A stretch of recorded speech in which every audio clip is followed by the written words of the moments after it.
Welcome back to the O Show, everything crypto and NFTs every day. On this episode of 10 Minute Spotlight, I have a really cool guest. He is the founder of NFT.com. I have Mr. Jordan with me today. How are you doing, sir? I'm doing very well, Wendy. Thanks for having me. And how are you doing? I'm doing great. Thank you for asking. I'm excited to talk to you about NFT.com because it's a pretty cool concept. I'm excited to talk to you as well. All right. So I explained to you how 10 Minute Spotlight works. So we're going to jump right into it because I know my audience loves this type of interview. It's a game show vibe. So once I put 10 minutes on the clock, you have to answer all of my questions and you don't get to win anything. Apologies. Let's jump right into it. 10 minutes on the clock. What is the idea behind NFT.com? What does it do? And why should people care about it?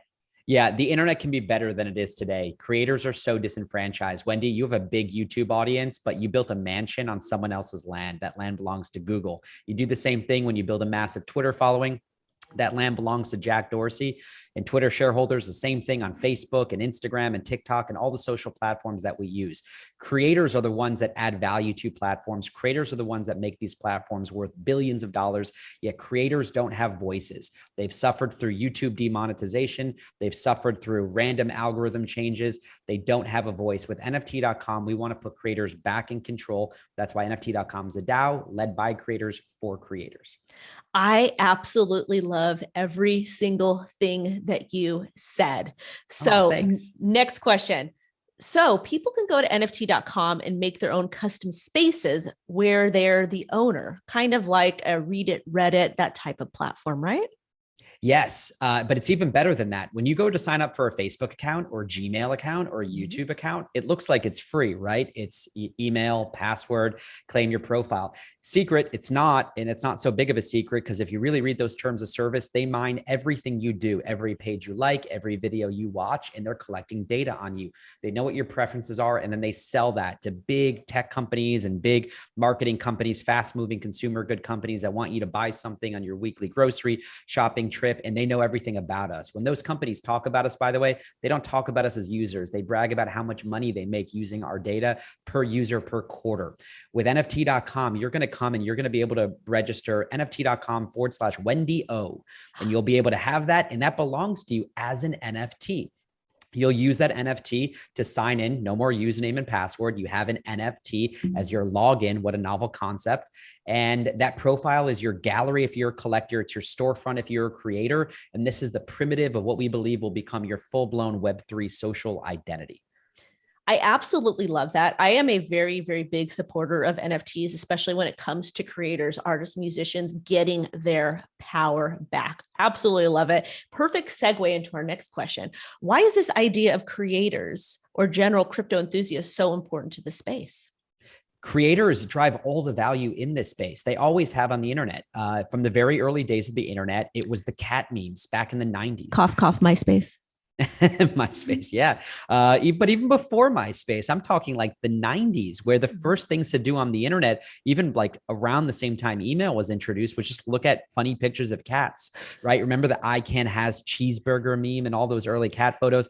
In the early days of the internet, those that contributed good laughs, good memes, good videos, good clips, JPEGs and GIFs, they couldn't make any money. We're at a day and age where now the really creative types, the people who make us laugh, the people who really add value, are the ones who are getting paid. And that's really exciting.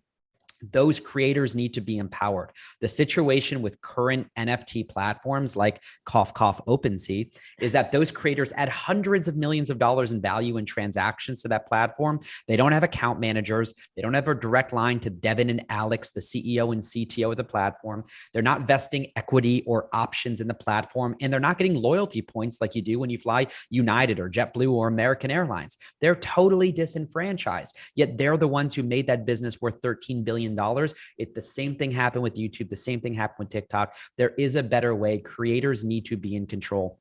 And that's why we're putting creators first.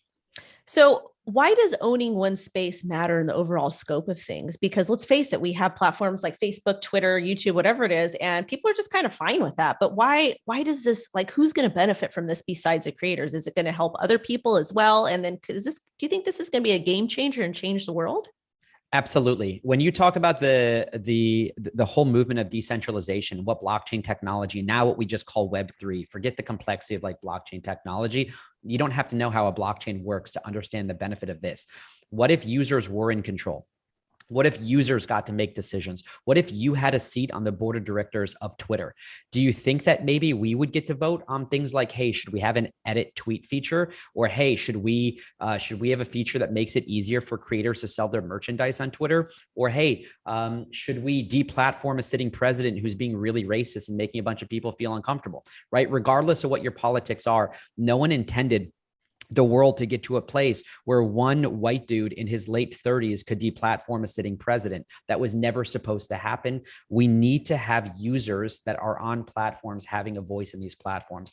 Web 1 didn't have that. Web 2 didn't have that. Web 3, we have the technology. And the benefit of that is you'll be able to trust the places and the platforms that you interact with. We're changing the relationship between the user and the platform. You're no longer being used and abused. You're leading, and you're part of it, and you're a decision maker. I absolutely love this. My next question was going to be about why do you personally care so much about it, but you kind of explained that to me because it sounds like you kind of understand decentralization, the ethos of Bitcoin, just kind of operating in a true decentralized economy where people get to converse and, express their opinions, concerns, whatever it is, and not have to kind of fear, like, if I post this, am I going to get in trouble? Or if I ask this question or I question somebody above me, will I get deplatformed? Because that's a risk that happens a lot on centralized social media. So I guess the next question would be, what kind of challenges do you expect with this? Because some people claim that they want decentralization, they want freedom of speech, but at the same time, they're like, well, this person should be deplatformed and this person should be deplatformed. And me personally, I just mute and block people and keep it moving. Exactly right. There's a lot of Web 2 companies putting lipstick on, pretending to be Web 3 companies. We have to call it like we see it. The truth is, a Web 3 company is run by a DAO. It has users who are empowered. It has proper governance processes. It's open source and open license, just like the Bitcoin blockchain. It is non-custodial, meaning it doesn't manage your keys. It doesn't map a public key to a username and a private key to a password. It allows users to take control 24/7, 365 access to their NFTs, their crypto, censorship free. And I think that is very, very, very important. And that is the future of the World Wide Web. OpenSea is one of those offenders, probably the biggest offender of a venture capitalistic funded by A16Z largely, and a bunch of other venture capitalists, a funded platform that frankly is a Web 2 company servicing in a very large part the Web 3 economy. We need Web 3 companies servicing the Web 3 economy. We'll have a better economy if that is in fact the case. It'll be far more equitable, and the way decisions are made will be far more transparent. So that's very important. Awesome. Well, I agree with you. And I kind of want to segue back into the name NFT.com. Why did you pick this name? And I know this is an easy question.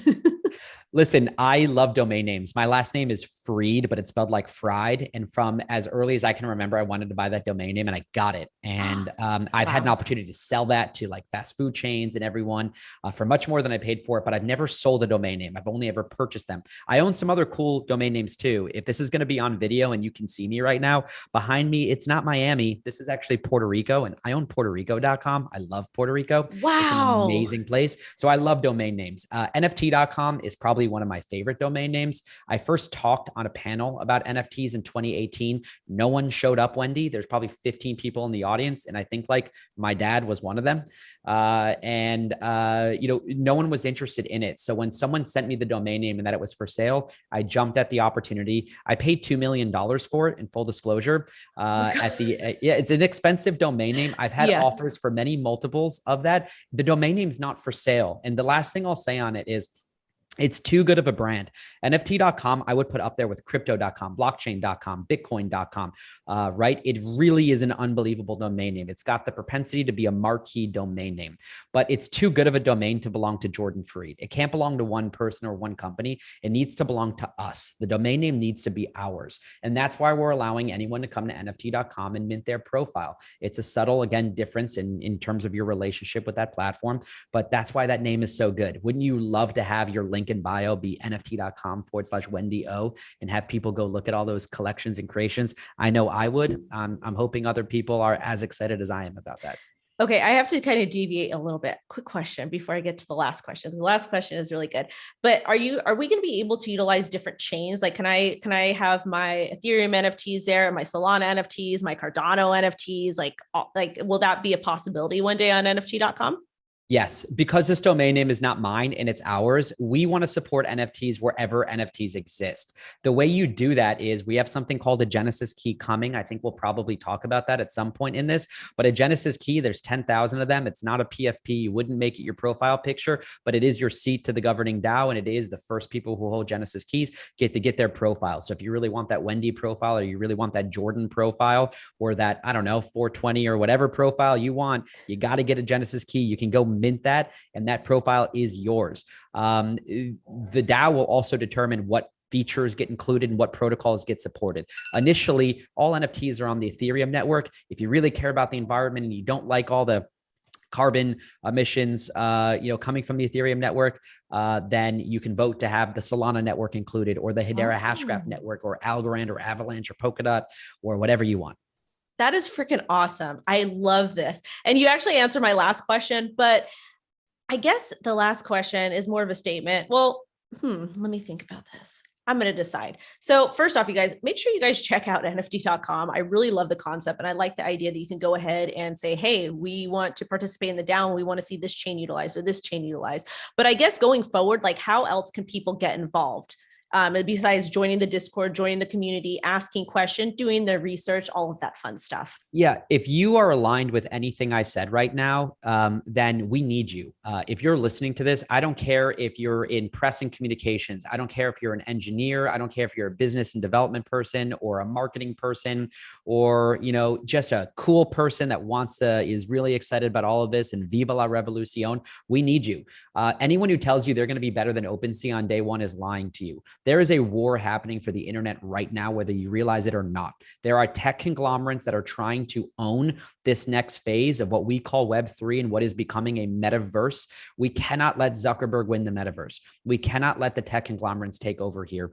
It is so important that it is democratized access, an internet run by users and not sociopathic billionaires that don't care about us, but are maximizing shareholder value in their own value. We can lead this side of the revolution. I'm not naive to think that there are other examples of this. This is a protocol war, and we can fight it and we can win. So this is a call to action. If you'd like to help us destroy OpenSea, if you'd like to help us destroy the tech conglomerates, join us on this mission. I will be going state to state at some point in the next couple of months, meeting creators, going all over. I do a lot of public speaking. Join us. Follow me on social media. Follow NFT.com on social media. And as you said, join our Discord and get involved. Be vocal. Be vocal. We need more activists, and we need you. Thank you so much, Jordan. Again, you guys, I highly recommend you do take a look at NFT.com, do your own research, make sure it makes sense. All the links will be down below, and also follow Jordan. Again, Jordan, thank you so much and have a great day. Thanks, Wendy.